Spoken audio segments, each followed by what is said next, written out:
लेकिन उसमें राहु केतु देवता वाली लाइन में आकर के बैठे। सूर्य चंद्र ने उनकी पोल पट्टी खोली, फिर भी थोड़ा अमृत तो चला ही गया। अमृत का मतलब यह है कि अमृत जाने पर अमृत प्रदान हो जाता, अमर हो जाता। तो उसका परिणाम आज भी सूर्य चंद्र को भोगना पड़ रहा है। अमावस पूर्णमासी को जो अक्सर ग्रहण आदि पड़ते हैं, चंद्र सूर्य पर आक्रमण करते हैं राहु केतु, ये उसी समय की बात है, उसी समय से बदला लेते हैं। प्रेम से बोलो राधे राधे। उसी समय का बदला है। उसके बाद देवासुर संग्राम हुआ और देवताओं को अमृत पिला करके दैत्यों में खाली घड़े को फोड़ भगवान अंतर्ध्यान हो गया। आगे बड़ी सुंदर कथा सुखदेव जी ने राजा परीक्षित को बताई है। भगवान वामन का रूप अवतार लेते हैं अदिति मैया के यहाँ। अदिति माता ने कश्यप जी से निवेदन किया, हे स्वामी, हम अनहित किसी का नहीं चाहते, पर मैं यह चाहती हूं कि मेरे गर्भ से कोई ऐसा बालक जन्म लेकर आए कि वो इंद्र की इंद्र आदि को वापिस कर दे, स्वर्ग आदि को वापिस कर दे। तो यहां पर कश्यप जी ने अदिति मैया को एक व्रत बताया है, और वह व्रत हमारी माता बहन बेटी यदि करना चाहे तो कर भी सकती है। सुंदर सुंदर सुशील निपुण तेजस्वी पुत्र की चाहना के लिए अदिति मैया ने फाल्गुन के महीने में 12 दिन का व्रत किया। यदि किसी माता बहन बेटी को सुंदर सुशील योग्य पुत्र चाहिए तो यह व्रत अवश्य करें जो अदिति माता ने किया। 12 दिन का फल और दुग्ध से व्रत पूर्ण करती, मेरे बाल कृष्ण लड्डू गोपाल का नित्य अभिषेक करती और अभिषेक के जल को नित्य पान करती, गोपाल सहस्त्र नाम द्वादशाक्षर मंत्र का जप करती, बाल कृष्ण की पूर्णतया सेवा करती।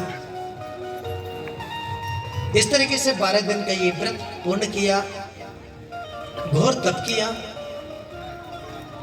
उसी तप के कारण मेरे नारायण प्रभु अदिति के महल में वामन के रूप में प्रकट हुए। बोले वामन भगवान की।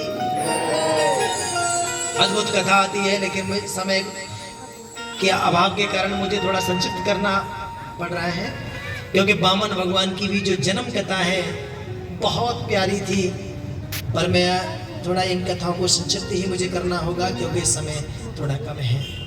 लोग घड़ी दिखाने लग जाते हैं, बोलो राधे राधे।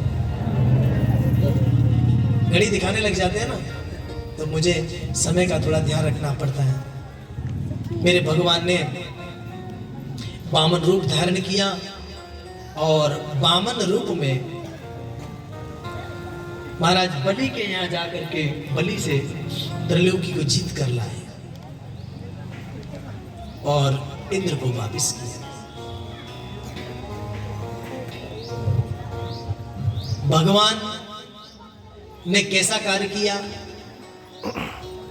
भगवान भगवान होकर भी छलने का काम किया, बलि को छला, भिक्षुक बन के गए। तो एक बात बताएं, यदि किसी से कोई चीज मांगी जाएगी तो छोटा बनना पड़ेगा। भगवान बड़े कितने थे?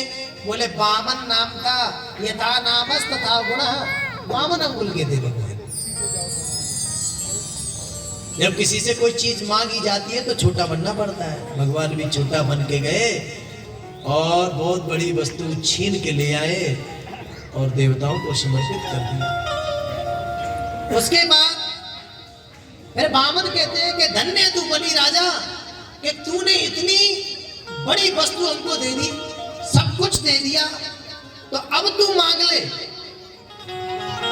तो बलि ने क्या मांगा कि मैं घर से जब निकलूं तब तुम्हारा दर्शन हो घर में जब प्रवेश करूं तब तुम्हारा दर्शन हो। भगवान बोले इसका मतलब हम तुम्हारे गेट कीपर हो जाए, हैं? नौकर हो जाए। बलि ने कहा प्रभु मैंने कब कहा कि तुम नौकर हो जाओ, आपने मांगने के लिए कहा, मैंने मांग लिया। तो ये प्रण भी ठान लिया प्रभु ने कि जब बलि ने सब कुछ मुझे दे दिया तो मैं बलि की नौकरी करने को तैयार हूं। मेरे भगवान ने बलि के यहाँ 6 महीने तक नौकरी की थी। प्रेम से बोलो राधे राधे। वो तो लक्ष्मी जाके छुड़ा लाई, क्योंकि भक्तों से पार पाना बड़ा मुश्किल है जी। भगवान भी एक बार नहीं अनेक बार फंस गए, है ना। बड़ी सुंदर कथा है। इसके बाद में श्री सुखदेव जी महाराज ने राजा परीक्षित को नवम स्कंद में प्रवेश कराया। एक बार प्रेम से बोलेंगे राजा रामचंद्र की।